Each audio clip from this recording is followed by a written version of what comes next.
It's time to accelerate. Hey friends, this is Andy.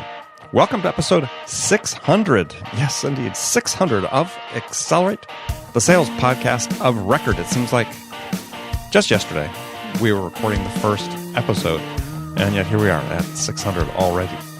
Well, joining me on the show today is my guest, Jim Brown.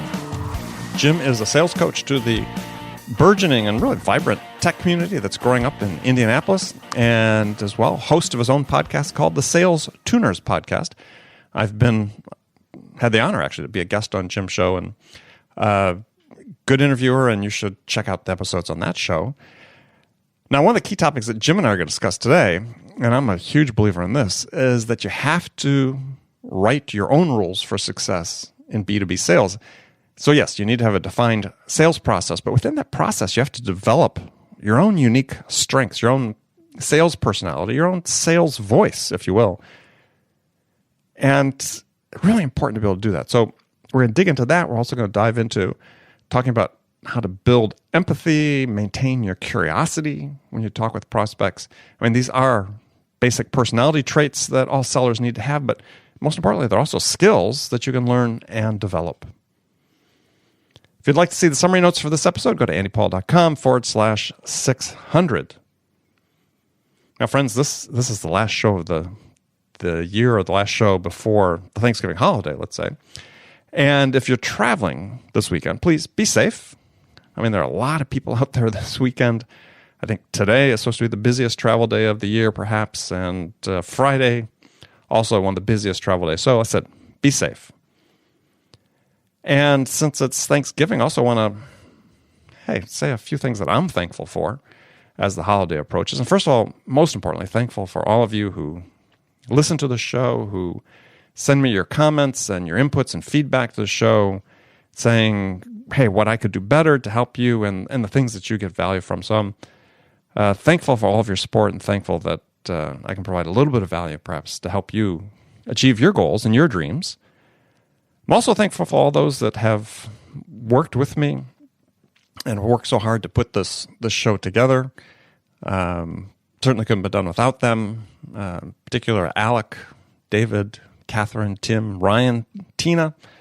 Thank you for all that you do. Also incredibly thankful for my wonderful family, wonderful wife, for putting up with me as I work hard, as we all do these days, to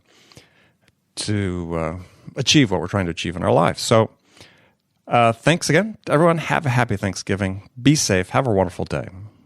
All right. With that, before we jump to the turkey, let's jump into interview with Jim Brown. Jim, welcome to Accelerate. Thanks so much, Andy. This is going to be awesome. I'm ready to go. All right. Good. So start the show with a standard question I ask all my guests, which is, in your opinion, what's the single biggest challenge facing sales reps today? All the channels of communication that are out there, right? Whether it be phone, email, the messaging platforms, direct mail. There's so many different ways to communicate with buyers today. There's so many different ways that they find you. There's so many different ways they want to actually be communicated with. I think figuring out that balance for you and for your buyer is just a huge challenge right now. Yeah, it seems like one of the challenges is, though, too, that this sort of goes along with that, is that we have to find the channels that are really personal. You know, the ones that lend themselves to building that business relationship that, you know, lends itself to trust and becoming that trusted advisor for a prospect. And it seems like we're sort of on a tipping point of some degree, certainly in certain aspects of sales, certain companies, certain industries, of sort of abusing that with, you know, our automated emails and so on. Totally agree. I think that we are on the precipice of a reset here in the United States, at least. So, you know, I have a couple of my clients that sell internationally, and I feel like it's still very much like the early 2000s or late 90s, if you will, from communication methods over there. But here in the States, we want to automate everything, and we want to move things so fast that we are losing that personal touch. And so, you know, for me, I know today when I can get to the point where I have a prospect's cell phone number and we're communicating by text message, it's a shoo-in. I've got this done. but I've earned my way there. And I don't earn that way through automating things via email or phone call, anything along those lines. Or text. Or text, absolutely, yeah. Yeah, if you're automating text, that could be really bad. Yeah, well, and there's people that do, but I think there's some people that jump prematurely to text and think that, okay, hey, I've got their cell phone number, I can text them, thus de facto I have a relationship, but that's not the case. It's not the case, and I think that's just a problem with everybody out there that's trying to shortcut, the means. They read a book or they read a blog post and says, this is the method, this is the secret, this is the key, and if you just do this, you're going to have great success. And you don't realize that people have earned their way there. Everybody wants to take the shortcuts today, and sales, just like everything else, is a hard road. You have to actually follow the right steps. So totally with you. Yeah, I mean, I I've written about this where I say sales hacks are basically hacks are for whiners and habits are for winners, and I really believe that. Is I think that if you don't develop the habit of utilizing the right behaviors on a consistent basis, then you can use all the shortcuts you want, all the hacks you want, but at the end of the day, you're not going to be where you want to be. You're right. And I actually go as far as to say that habit trumps discipline, because I can be disciplined that, yes, I will force myself to do this thing. But from a habit perspective, once I have ingrained something in myself as a habit, for instance, the need to cold call, I don't have to have the discipline to cold call. I have the habit that every single day, personally, I make 6 cold calls. It has become so natural to me that it's kind of like brushing my teeth, in that if I don't do it, I feel really weird. And so it's definitely better for me to have that habit than it is just to have the discipline and willingness to do the activity. So let's get back to this comment then about the precipice. So what do you think is sort of the impending change, let's say, that's going to happen? Or you talked about a reset. What do you think that reset is? So everybody, not everybody, I don't want to use that word, but a lot of people out there are talking about how, our jobs, meaning as salespeople, our jobs are going to be overtaken by robots and on and on and on, and AI and, even virtual reality and augmented reality and all these things. And I just feel, and it's a feeling, it's truly a gut feeling, but I believe that buyers are getting to the point, right, that Google's out there for a reason. Now, they can get so much information that they need before they ever talk to a salesperson. Now, I actually don't believe all the case studies that say buyers are 67% of the way through the buying cycle before they reach out to us. I don't believe that. However, if they're going to communicate with you, if they're going to take time out of their day to connect with you as another human being, they want to be connected with as a human being. And I just think that we're about to get back to this point where, and I don't think it's going to get back to only doing business with people locally or that you can see, Andy, but I do think that reset's coming where I want to connect with you first as a human being. So I used to sell for Oracle, and Oracle was completely different for me. They sent me over to London. They sent me over to France to sell over there. And it literally felt like I was going back in time 2 decades, because over here, inside sales, doing everything via the phone and webinars, getting electronic contracts signed and very quickly, right? Short time spans. Once I went overseas, they're like, well, wait a minute. We think we want to do this, but you know what? Let's go out to dinner. Let's share a bottle of wine. Let me get to know you as a person. And I was like, whoa, I just want you to sign this deal so I can get a commission to be able to pay for this meal.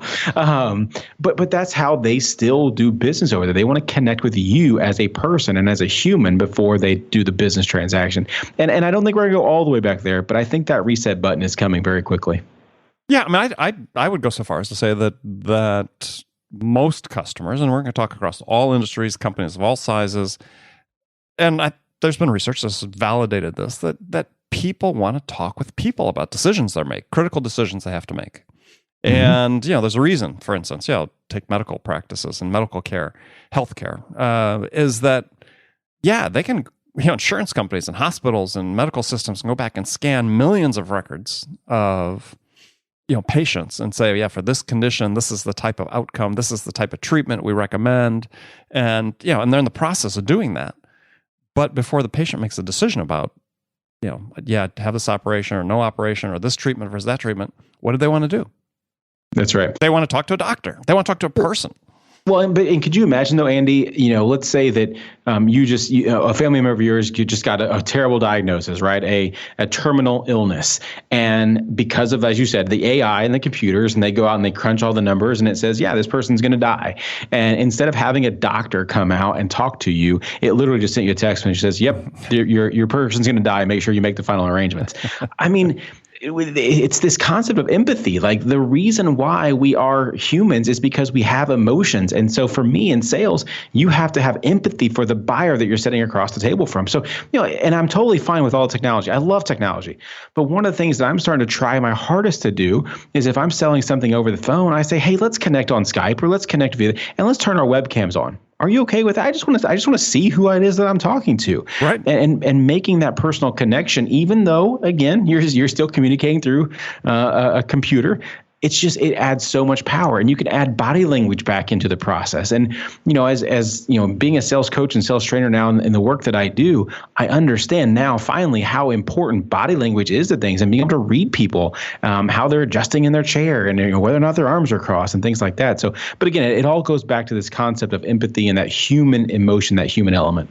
Yeah, well, I think that empathy and the human element really becomes important. I mean, increasingly, I think what we're going to see is, I really believe this is the case, and I've guessed on the show that coming up in some episodes are going to talk about this, is that, one of the real outcomes of sort of this new machine age, we'll call it, that's coming with AI and VR and AR and so on, machine learning, is perhaps a greater importance, greater value placed on this human-to-human interaction, on being more human in your interactions with other people, and being able to form relationships, which is, an area that machines just won't be able to do. I mean, and I think that maybe not anytime soon. I think eventually we'll be able to train computers to get there as well. But yes, I mean, you're totally right for the short term. Well, yeah, actually, I saw an estimate that somebody said that the earliest that you're really going to see this in any sort of significant way is probably 40 years, right? So, given Moore's law and everything that's happening with computing power, is we underestimate how complex relationships are, right? And there's somebody who's already taken the micro expressions. We all have like 40 to 60 micro expressions our faces make, and they put that in the machine can recognize that, and they think they can negotiate for you and so on. But they find that just it's not the same as a person talking to a person.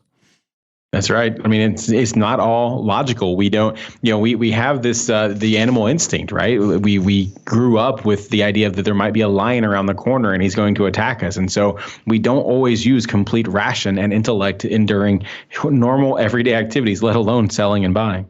Well, yeah, I mean, studies shown that every decision we make in life is emotional, and whether what to eat, what to wear, and so on. And the study that was done on a subject whose motion center of their brain was damaged, and the person couldn't function at all in life. And so wow, everything we do is emotion driven. All right, so tell us a little bit about your podcast and who do you talk to on that, and what's the focus of it? Yeah, so I mean, my podcast it's called SalesTuners, and it honestly started as a side project about a year and a half ago. I'm the type of person that always wants to try to get better and master my craft, if you will. I think I'm far from perfect, and hope that I never get there. And I'm kind of saying that in jest because I know I won't. But what I wanted to do was I've always wanted to reach out and talk to the best salespeople in the world. I wanted to learn the things that they do that have made them successful or allowed them to become successful. And I started having these conversations, and I started seeing themes that were arising, and I started saying to myself, wow, it's actually kind of selfish of me to be able to have these conversations and not share them with other people. So I just got a wild hair one day, Andy, and said, why don't I record these and share them with other people? And so that's how it started. And then all of a sudden, my email list started to grow, and the listenership and downloads started. And then I had people reaching out to me saying, hey, this is amazing. Like, you changed my life, which that just blows my mind. I'm like, you listen to a sales podcast. How could I have changed your life? But just, sometimes it's the motivation and sure, people being able to relate with someone to say, gosh, okay, there is someone out there who thinks like me and feels like me and has had the same challenges as me. And just being able to connect again with another human being like that. So we're now 53 episodes in. I'm having a blast, and don't see anything stopping anytime soon. But I talk with great sales leaders and high-performing individual sales reps about the behaviors, attitudes, and techniques that have led to their success, and try to break down what those quote-unquote secrets are, even though I know there aren't any secrets. So in your mind, what's the most I don't know, the biggest revelation, let's say to you personally, the most important new thing you've learned about sales from doing your podcast? Gosh, that's actually a really good question. I have a lot of takeaways. I have at least 3 from every show, but the biggest revelation, I think it may just come back to one of the things we've been talking about here, and it really is truly empathy. Of all the sales training systems, all the sales methodology, all the sales books, the only way to succeed in sales is to actually have empathy for the buyer, the person, the human being sitting in front of you that you're trying to sell something to. You do this as well. I can't tell you how many clients I've gone into and they talk to me about how great their product is and their features and the benefits. And if I could just get the prospect to see all this stuff, I'm like, no. You're completely missing it. From a cold call perspective, from a discovery call perspective, from a negotiation, you have to understand why they're there and what the purpose is for the conversation. And the purpose is never your solution, ever. Yeah, and it's never, well, hardly ever, I think, the first thing they say. I mean, that's the thing I think that so many sales reps do is being like this idea about sort of the shortcuts and short circuits is they don't probe, right? When somebody says, well, this is what we're really interested in, maybe it's just me by personality, is I just don't accept that because I understand they've got a motivation. They're looking at me. They're filtering what they say because of who I am. And so if I just take that at face value, then I'm going to be missing something.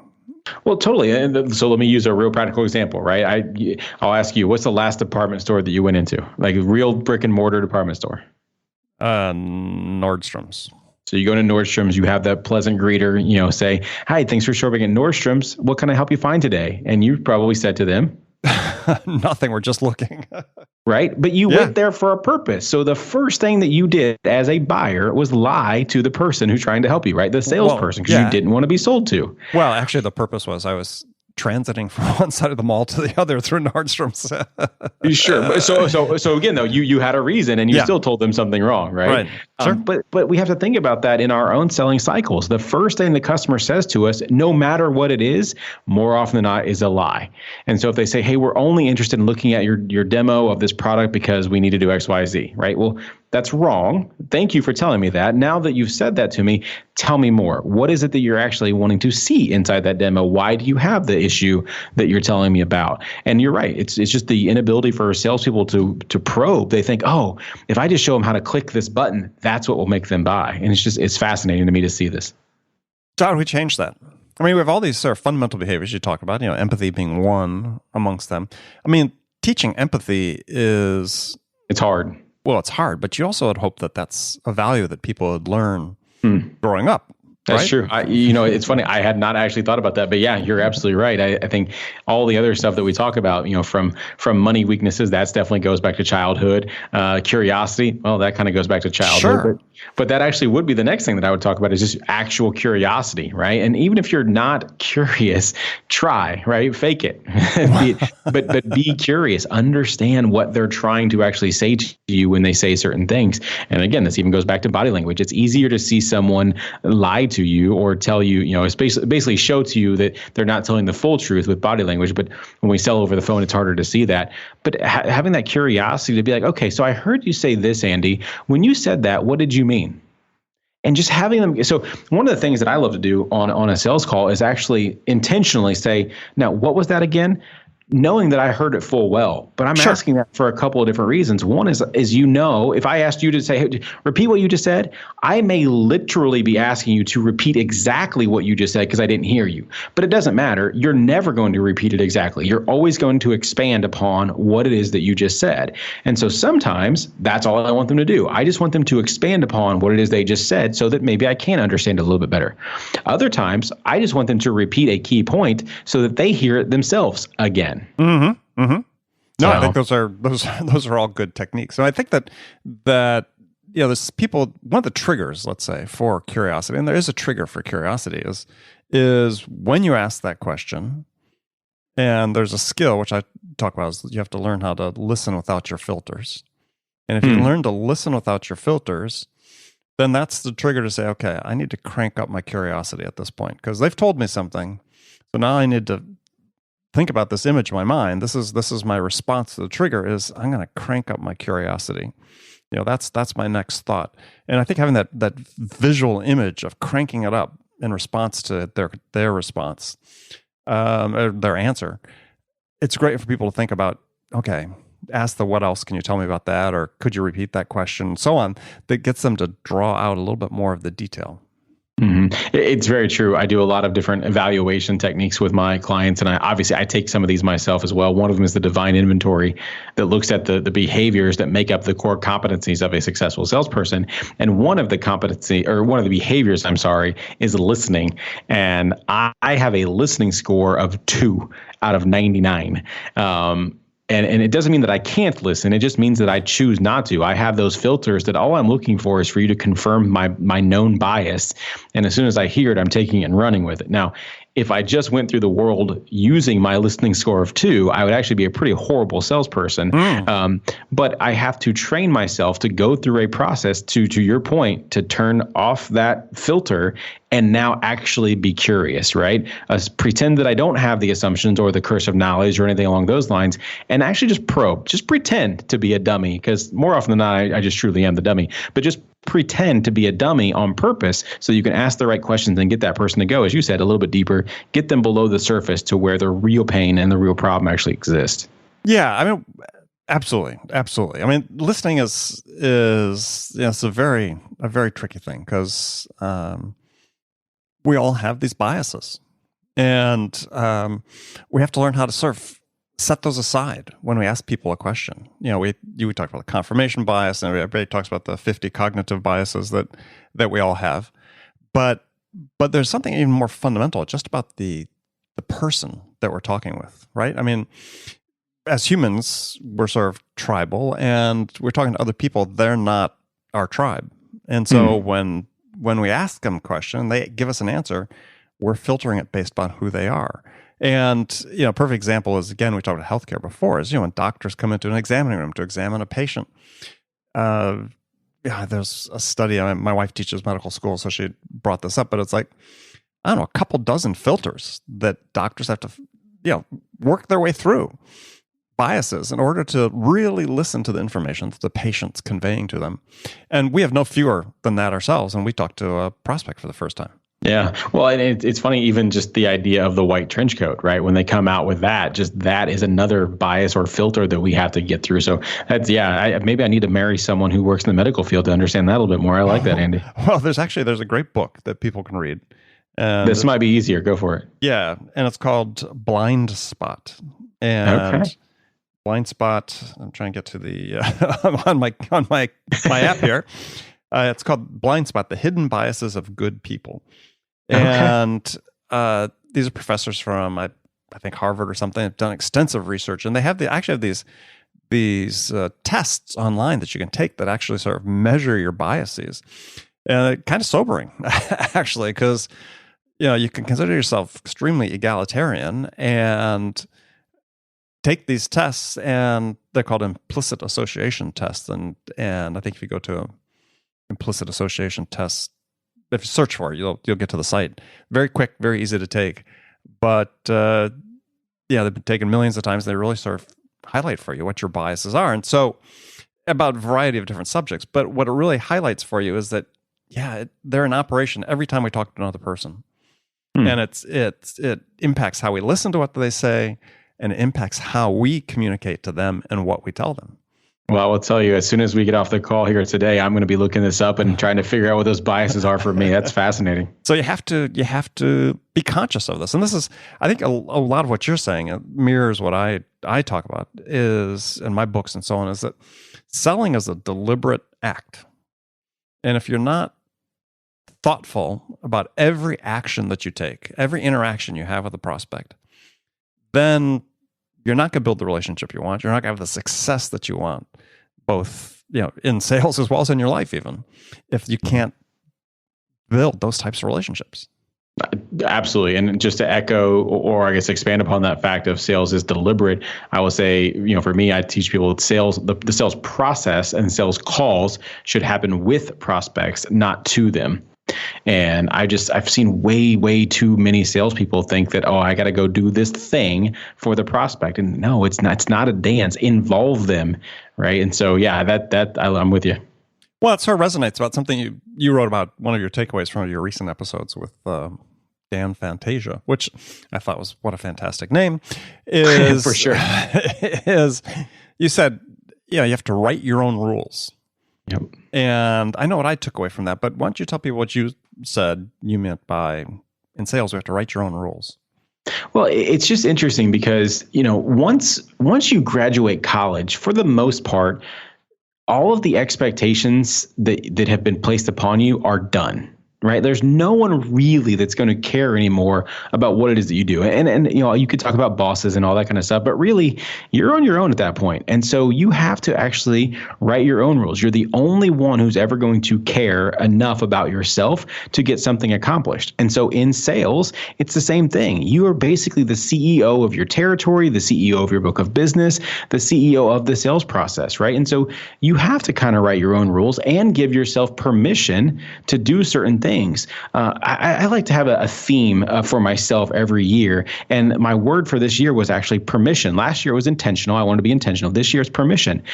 And it's weird because for the longest time, I didn't think that as an adult, I didn't need permission to do anything anymore. But I've had a couple events in my life where someone has just come up to me and said, you know what, it's okay. You're allowed to go do this. And just to hear the words that they said, they sunk in. I'm like, wait a minute. This person that I just respect essentially just gave me permission to think, act, feel, or do the thing that I'm actually, wanting to do. And so for me, that's what write your own rules means.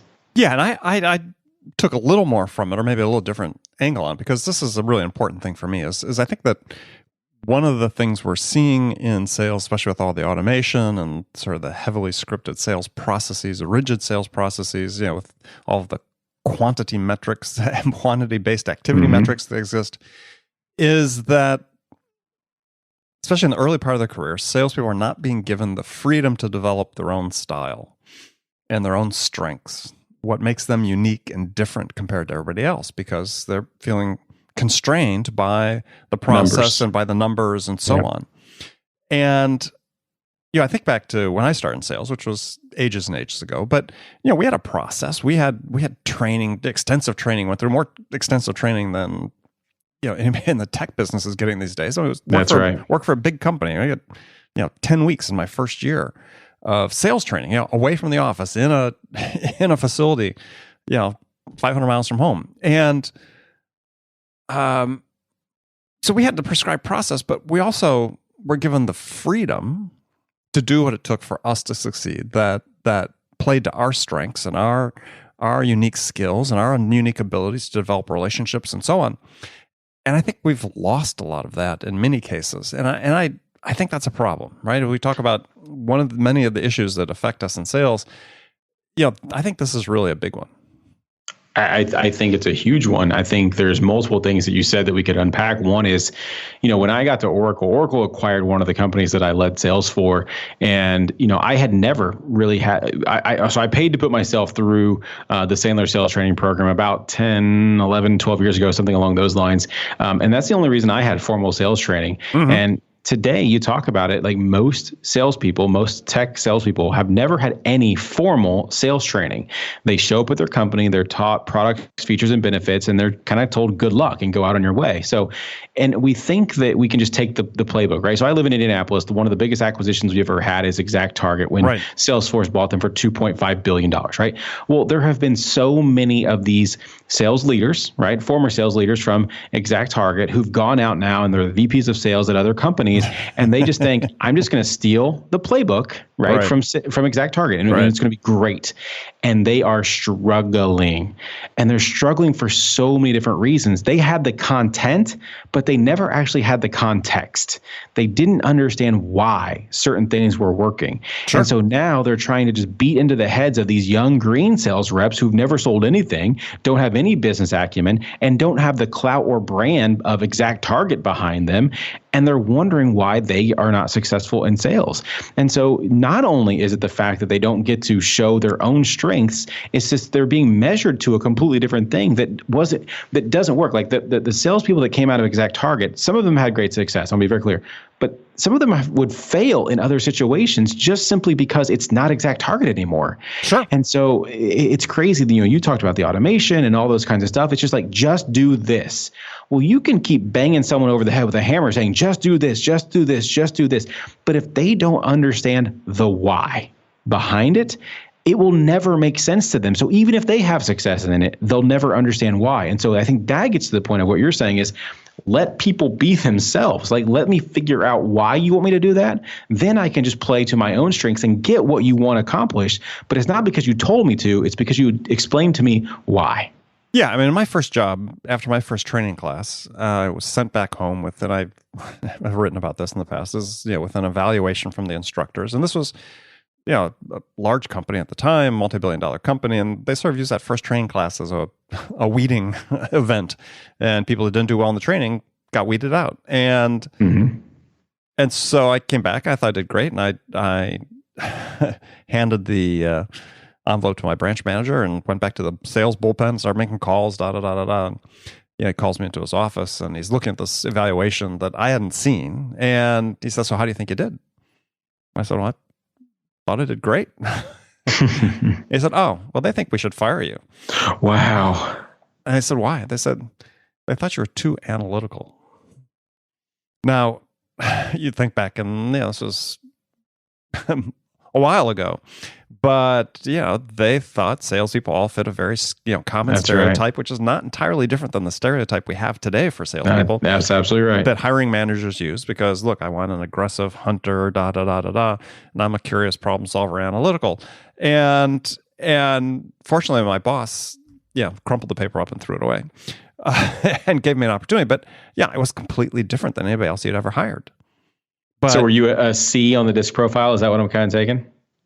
Yeah. And so mostly. And so, he gave me the freedom, right? And I got mentored by various people in the office that, I could take things from. But in my first 3 or 4 years of my sales career, I developed my sales identity. And I just don't see people doing that as much. And I can be a cog that fits into a process. And you want me to do these things, I can do these things, and I can, knock it out of the park.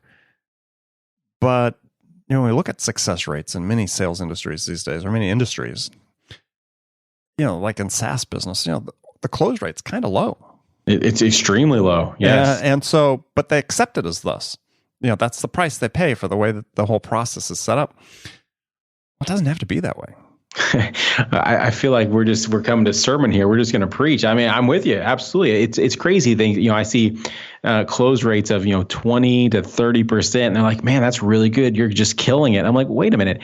In what other job or what other role in whatever company would we allow someone to be less than half successul? Like it just doesn't. Baseball.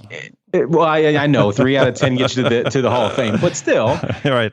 In the actual world of business, it's fascinating to me. So here in Indianapolis, there's we have this appreciation, not even appreciation. I don't want to go there. We have this thing behind us that says 50% of our sales hires are going to be successful. 50% are going to be successful. And so therefore we're going to hire 2, or we might hire 4, and we know that only 50% of them are going to make it. And so get beyond just even the sheer cost of recruiting, get beyond the sheer cost of training, get beyond the sheer cost of actual base salary and benefits. What's the real opportunity cost that you have of giving any lead to someone who isn't going to be able to close? Like we're throwing away millions of dollars in opportunity because we are not taking the time to, as you said, give people the space to figure out who they're going to be in sales and increase that conversion rate or that close rate. It blows my mind. You got me passionate now. Here we go. Well, but right. And it encourages all sorts of bad behaviors because to the point you're making about lead distribution. So suddenly managers are distributing leads to people they think are more likely to close. Well, that becomes a sort of self-reinforcing prophecy, right? It's a big vicious cycle because you never give people the opportunity to work on those deals because you don't have trust in them. Well, and I see this in company after company is the middle 50% that are sort of struggling. Oftentimes they're just not given the same chances as the people at the top. And, that's right. Yeah. Well, what's that? We could go on and on. Unfortunately, we're running out of time. So, Jim, this has been fantastic. So tell people how to find out more about you and your podcast and so on. Sure. Yeah. A couple ways. If you want to just kind of see my personal daily dribble, you can get me on Twitter. I'm at Jim_Brown. And if you'd like to check out the podcast or anything along those lines, that can be found at SalesTuners.com. And Andy, one of the things I put together for your audience is, one of the biggest things that I've seen is people have really big goals. It could be quota goal or just business revenue goal. But let's say it's $1 million quota that they're given at the beginning of the year. Well, they're sitting at January 1st and it's at zero. They don't know the individual steps to go from that zero to that million, because 0 to 1 million is just daunting. Mm-hmm. So I put together a workbook, and I do mean I want to emphasize the word work, but it's a free workbook at salestuners.com/roadmap that you put in that big number that you want to go achieve. And this is going to break down the daily and weekly behaviors that you need to do to have any chance of getting there. So again, that's just salestuners.com/roadmap. Excellent. Well, good. Well, Jim, it's been a pleasure to have you on the show. Absolutely, Andy. I really appreciate it. Thank you. And friends, thank you for spending this time with us today. Make sure you come back, join us for our next episode of Accelerate. Until then, if you get a chance, go to iTunes, wherever you listen to this podcast, subscribe, leave a review. Really appreciate your feedback. Tell us what we can do to make this a more valuable investment for you. So thanks again for joining us. Until next time, this is Andy Paul. Good selling, everyone.